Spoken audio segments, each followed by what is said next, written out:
In the bustling halls of a renowned hospital, a desperate family brought their young son, clinging to life after a terrible accident. But instead of compassion, they were met with cold indifference and subtle prejudice. Little did the staff know this family wasn't just any family, and their response would send shock waves through the entire institution. What unfolds is a story of love, resilience, and a reckoning that no one saw coming. Are you ready to witness what happens when justice finds its way? The night was cloaked in a heavy silence, broken only by the distant hum of traffic. David's hands gripped the steering wheel tightly, his knuckles pale against the dark leather. The sleek black SUV sped through the empty streets, its engine roaring with urgency. In the back seat, Rebecca held their son Jonathan, her trembling hands brushing his damp forehead. His small, fragile body was cradled against her chest, his breath shallow and erratic. "It's going to be okay, baby," she whispered, her voice cracking. Her words, meant to reassure her son, sounded hollow even to herself. David glanced at her through the rearview mirror. "How's he doing?" he asked, his voice tense, barely concealing the fear that gripped him. Rebecca shook her head, her throat tightening. Jonathan's eyes fluttered open briefly, a faint smile crossing his lips before he winced in pain. "Hang in there, sweetheart," she murmured, blinking back tears. David pressed the accelerator harder, the street lights flashing past in a blur.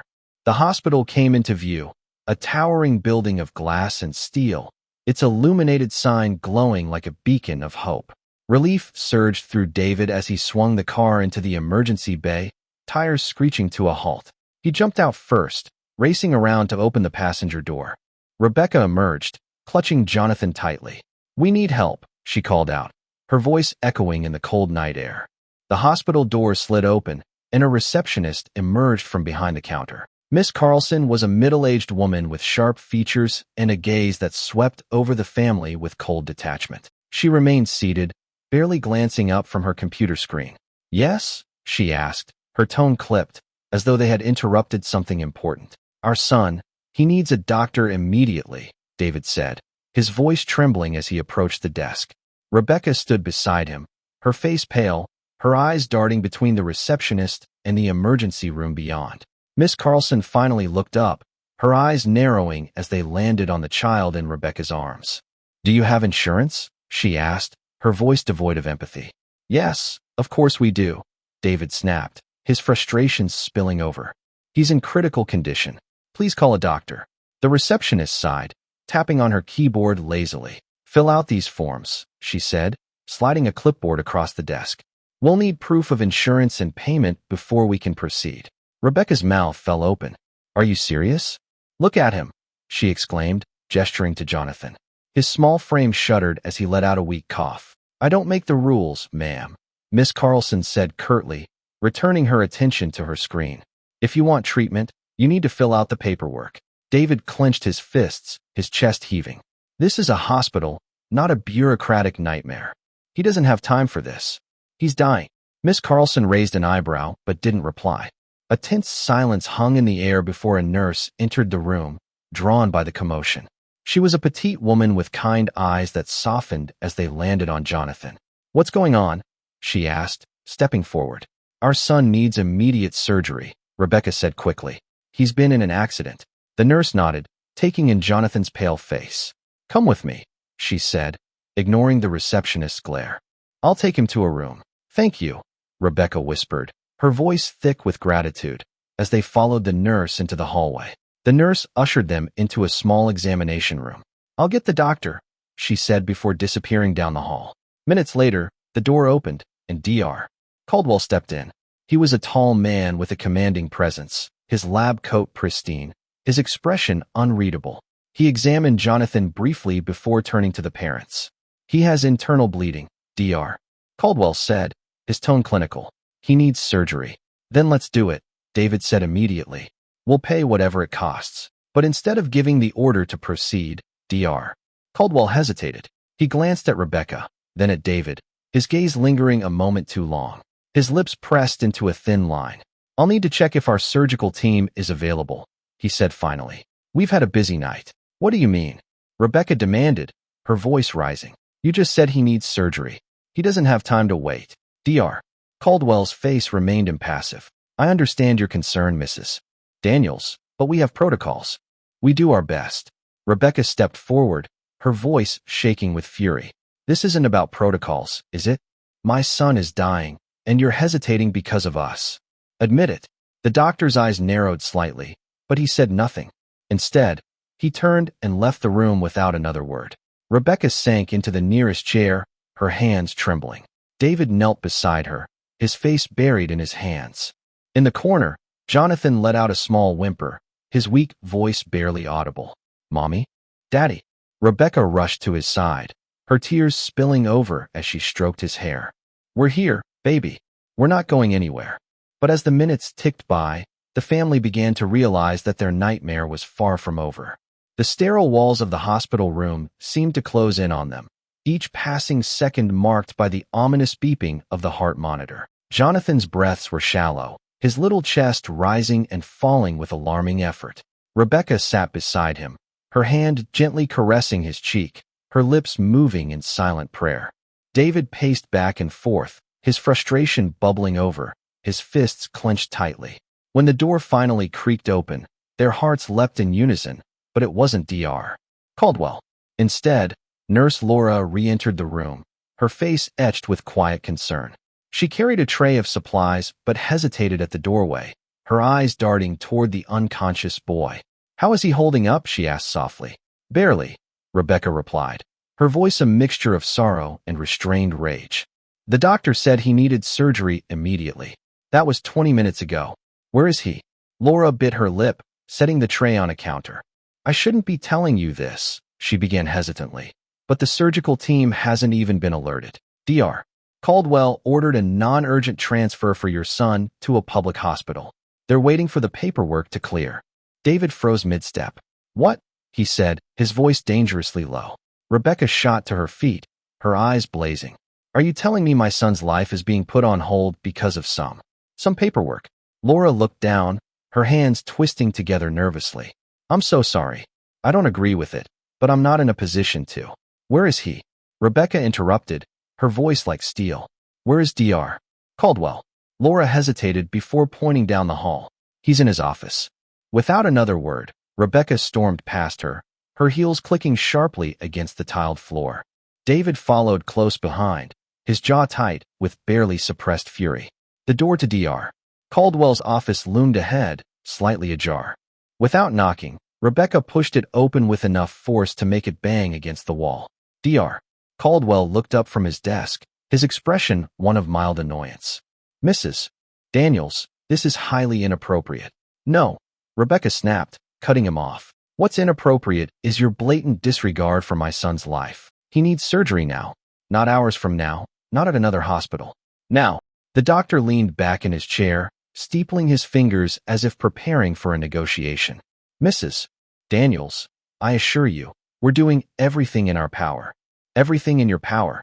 David interjected, his voice a low growl. You haven't even called the surgical team. Don't lie to us. Dr. Caldwell's calm demeanor cracked for a moment, a flicker of irritation passing over his face.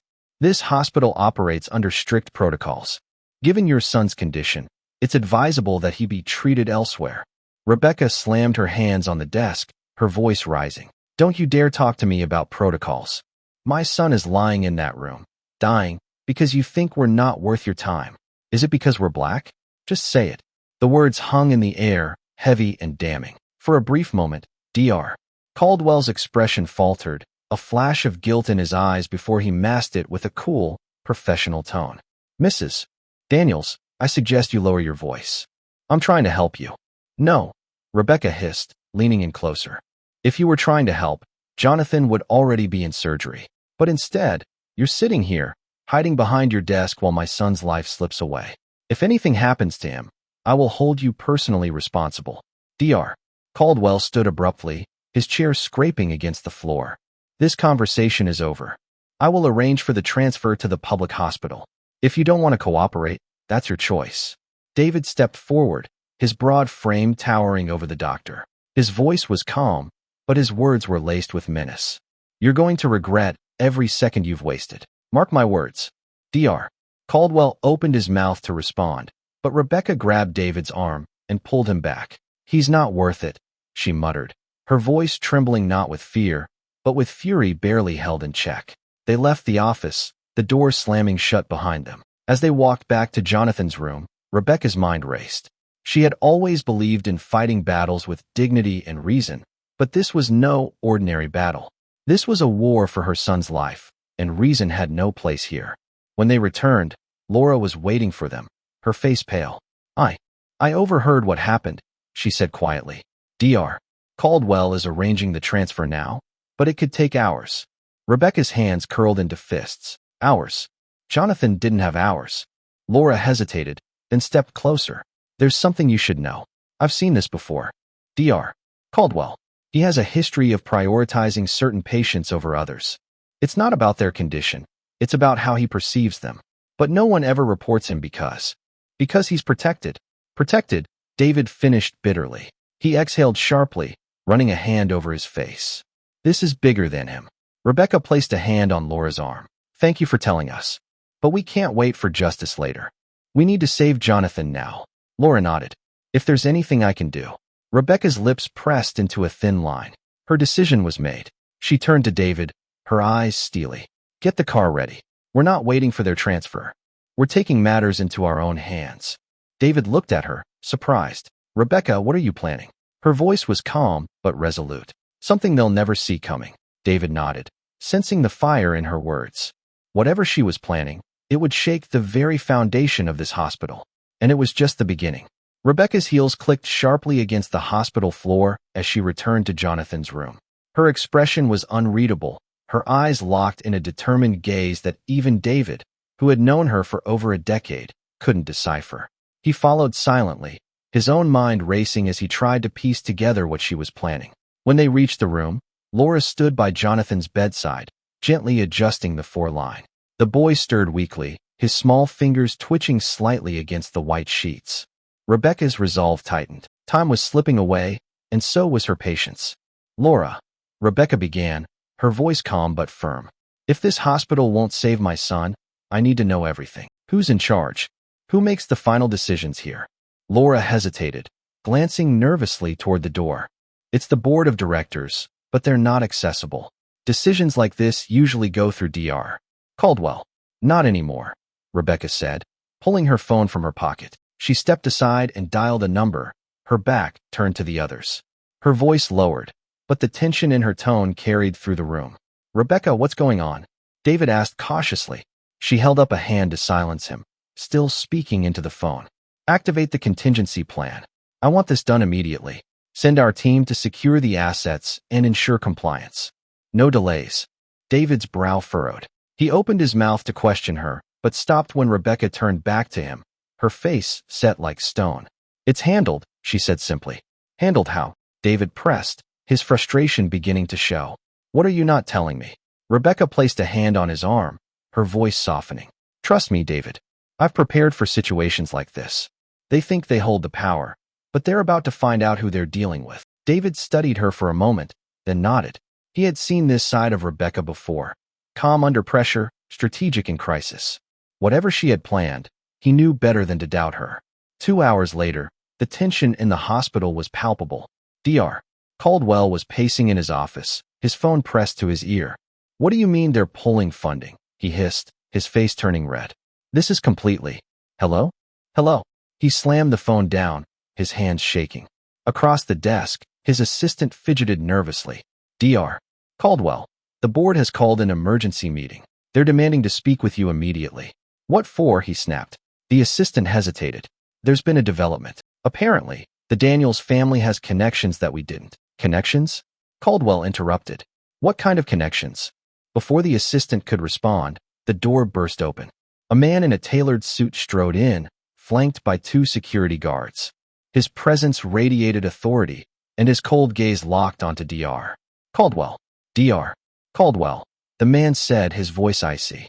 "You are relieved of your duties, effective immediately. Please leave the premises." Caldwell's mouth fell open. "What? On whose authority?" The man handed him a sealed document. "This hospital is now under the ownership of the Daniels Foundation. As of 30 minutes ago, All administrative decisions are being overseen by Mrs.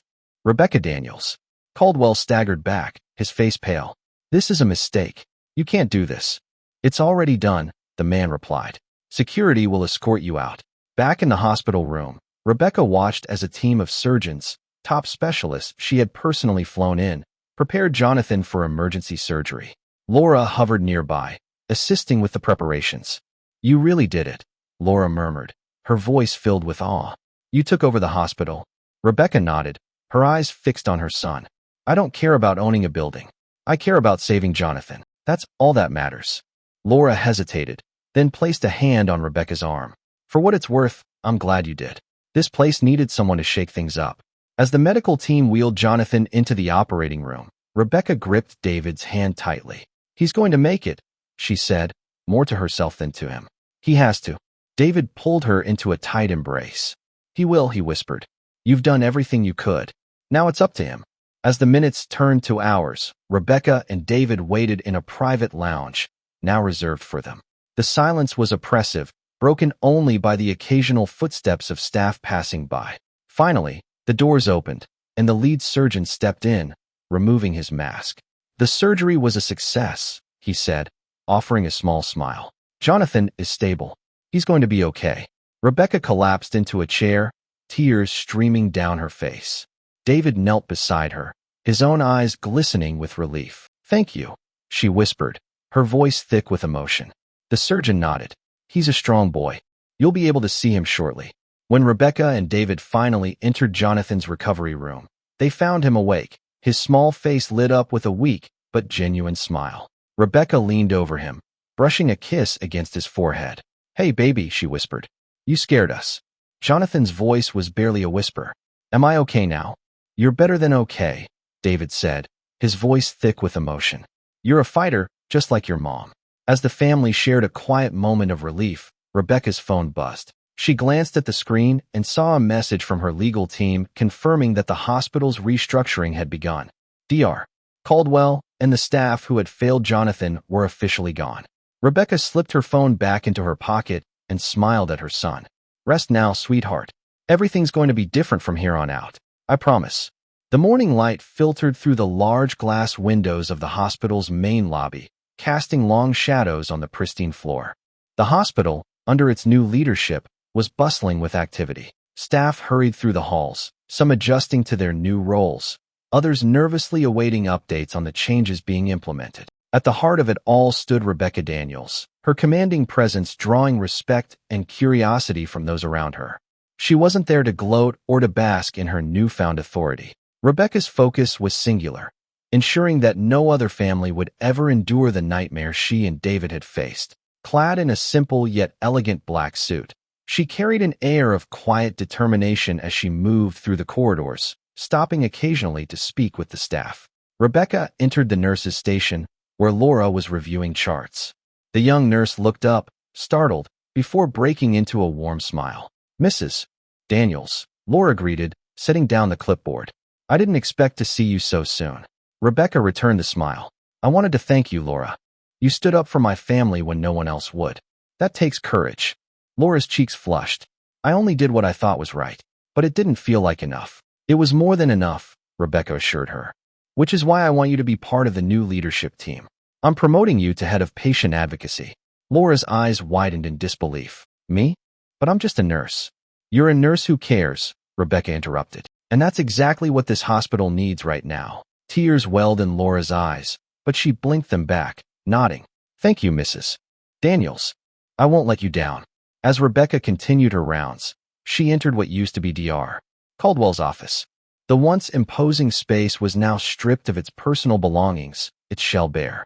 A group of interim administrators stood waiting for her, their expressions a mix of apprehension and respect. Let's get to work, Rebecca said, her tone brisk but not unkind. I want a full audit of patient records from the past 5 years. I want to know if there were any other cases of negligence or discrimination. One of the administrators, an older man with glasses, cleared his throat nervously. Mrs. Daniels, uncovering that kind of history could damage the hospital's reputation. Rebecca's gaze hardened. This hospital doesn't have a reputation worth protecting right now. We're here to rebuild, not to cover up. If anyone isn't on board with that, they're free to leave. No one moved. Good, Rebecca said, nodding. Let's make this place worthy of the people who depend on it. Meanwhile, David stood by Jonathan's bedside, watching as their son slept peacefully. The boy's color had returned, and his breathing was steady, a far cry from the fragile state they'd found him in just hours ago. A soft knock at the door pulled David from his thoughts. Rebecca stepped inside, her shoulders slightly sagging as the weight of the morning caught up with her. David met her halfway, wrapping her in a gentle embrace. "How's Jonathan?" she asked, her voice muffled against his chest. "He's doing well," David said, pulling back to look at her. "And so are you." Rebecca sighed, her resolve flickering for a moment. "It's a lot, David. There's so much to fix, so much to change. What if it's too late for this place?" David cupped her face in his hands, his expression steady. "You've already done more in a day than most people would dare to dream. This isn't just about the hospital. It's about showing people that change is possible." Rebecca smiled faintly. "You always know what to say." "That's my job," he replied with a wink. Across town, Dr. Caldwell sat in his modest home, staring at the letter in his hands. It was official. His medical license was under review. The once celebrated surgeon was now under scrutiny, his years of discriminatory practices finally catching up with him. He slammed the letter onto the table, his frustration boiling over. How had it come to this? He had always considered himself untouchable, a pillar of the medical community. But in his arrogance, he had underestimated the power of the people he dismissed. Rebecca Daniels wasn't just another desperate parent. She was a force of nature, and she had dismantled his career with precision. Caldwell's phone buzzed on the table, but he didn't answer. He knew the calls wouldn't be offers of support. They were likely more bad news, and he wasn't ready to face it. Later that evening, Rebecca stood outside the hospital, watching the sunset paint the sky in hues of orange and pink. The new sign was being installed above the entrance, its bold letters spelling out the new name, the Jonathan Daniels Center for Compassionate Care. David joined her, slipping an arm around her waist. "It's beautiful," he said, his voice filled with pride. Rebecca nodded, her eyes misty. "It's just the beginning. There's still so much to do. And you'll do it," David said, "because that's who you are." Behind them, the hospital was alive with activity, its halls filled with a renewed sense of purpose. Rebecca turned to look at the building, her heart swelling with determination. For Jonathan, for every patient who had been overlooked or mistreated, and for every family who deserved better, she would see this through. The battle wasn't over, but she was ready for the fight. And this time, she wasn't alone. The weeks following the Daniels family's takeover of the hospital were transformative. Under Rebecca's leadership, the institution began shedding its reputation for exclusivity and bias, replacing it with a commitment to equity, compassion, and excellence. But the changes didn't come without challenges. Rebecca sat in the newly redesigned administrative boardroom, its once intimidating decor replaced with welcoming tones and natural light. Stacks of files covered the table before her, each one a case of potential negligence or discrimination uncovered during the audit. "Mrs. Daniels, the preliminary findings are concerning," said Maria Gomez, a newly hired legal consultant. "Over the past 5 years, there are dozens of instances where patients were either delayed or denied care under questionable circumstances." Rebecca's jaw tightened. How many of those cases resulted in harm? Maria flipped through the file. At least 12 led to severe complications, and 3 resulted in fatalities. In each instance, Dr. Caldwell or his direct reports were involved. The weight of the revelations pressed heavily on Rebecca's shoulders. She leaned back in her chair, her gaze fixed on the files. "We need to reach out to these families. They deserve to know the truth." Maria hesitated. "That's admirable, but it could open the hospital to significant lawsuits." "I'm not worried about lawsuits," Rebecca said firmly. "I'm worried about justice. If this hospital is going to be a beacon of hope, it starts with taking responsibility for the harm it caused." Meanwhile, Jonathan's recovery was progressing steadily. The once fragile boy was now sitting up in his hospital bed, a coloring book open on his lap. David sat beside him, pretending to struggle with staying inside the lines. "Daddy, that's not how you color a dinosaur," Jonathan said with a giggle, pointing at the mess of green and purple David had scribbled on the page. David feigned surprise. "What? This is artistic interpretation, son. I'm starting a new trend." Jonathan shook his head, laughing. "You're funny. Rebecca entered the room, her heart swelling at the sight of her son's smile. "Looks like you two are having fun," she said, setting a tray of snacks on the table. Jonathan beamed. "Mommy, look what I made." He held up a drawing of the hospital with his name proudly written at the top. Rebecca knelt beside him, her eyes misty. "It's beautiful, sweetheart. Just like you." Jonathan tilted his head. "Mommy, are you crying?" Rebecca quickly wiped her eyes. "Happy tears, baby. Mommy's just so proud of you." Despite the positive changes, not everyone welcomed the new direction of the hospital. Rebecca faced resistance from some of the older staff who viewed her reforms as unnecessary and disruptive. One afternoon, Rebecca encountered Dr. Davies, a senior physician who had been at the hospital for over 20 years. He stood outside the break room, speaking to a group of employees in hushed tones. "Let's be honest," he was saying. "This hospital didn't need a complete overhaul. What we had was working just fine. Now it's chaos." Rebecca stepped forward, her presence silencing the murmurs. "Dr. Davies, I understand change is difficult, but let me be clear. What we had was not working. Patients were suffering. People were dying. That's not fine." Dr. Davies' face reddened, but he didn't argue. Rebecca turned to the group. "If you're here to make a difference, I welcome you with open arms. But if you're here to protect the status quo, this might not be the place for you anymore." Her words hung in the air as she walked away, leaving the group to exchange uneasy glances. As Jonathan grew stronger, Rebecca and David decided it was time to take him home. On the day of his discharge, the hospital staff gathered to see him off. Jonathan waved from his wheelchair, his face glowing with excitement. "Thank you for saving me," he said to Nurse Laura, who crouched down to give him a gentle hug. "You're a brave boy, Jonathan," she replied. "I'll miss you, but I know you'll do amazing things." Rebecca and David guided Jonathan to their car, their hearts full of gratitude and hope. As they drove away, Rebecca glanced in the rearview mirror, her eyes lingering on the hospital's new sign. In the months that followed, Rebecca's vision for the hospital began to take shape. Scholarships were established to support underprivileged medical students. New policies ensured that no patient could be denied care based on their financial status or background. Community clinics were opened in underserved areas, funded by the Daniels Foundation. Dr. Caldwell's name became a cautionary tale within the medical community, while Nurse Laura's compassionate advocacy inspired a new generation of caregivers. One evening, Rebecca and David stood on the rooftop of the hospital, overlooking the bustling city below. The lights of the Jonathan Daniels Center glowed brightly, a beacon of hope for all who saw it. "You did it," David said, slipping his arm around her waist. "No," Rebecca replied, her voice soft but resolute. "We did it, and we're just getting started." As the city pulsed with life around them, the hospital stood as a symbol of what could be achieved when courage, determination, and compassion came together. For the Daniels family, this wasn't just a victory, it was a promise to the future. Months passed, and the Jonathan Daniels Center for Compassionate Care had become a symbol of hope, not just for the community it served, but for the broader medical field. Word of the hospital's transformation spread, attracting patients, healthcare professionals, and journalists curious to witness the change firsthand. Rebecca, now comfortable in her dual roles as a mother and a hospital leader, spent her days immersed in the daily operations of the hospital. But her vision extended beyond its walls. The journey to make the hospital a beacon of justice had only begun, and she was determined to amplify its impact. It was during one of Rebecca's routine visits to the pediatric ward that Nurse Laura approached her with a look of concern. "Mrs. Daniels, may I have a word?" she asked. "Of course," Rebecca said, stepping aside into an empty conference room.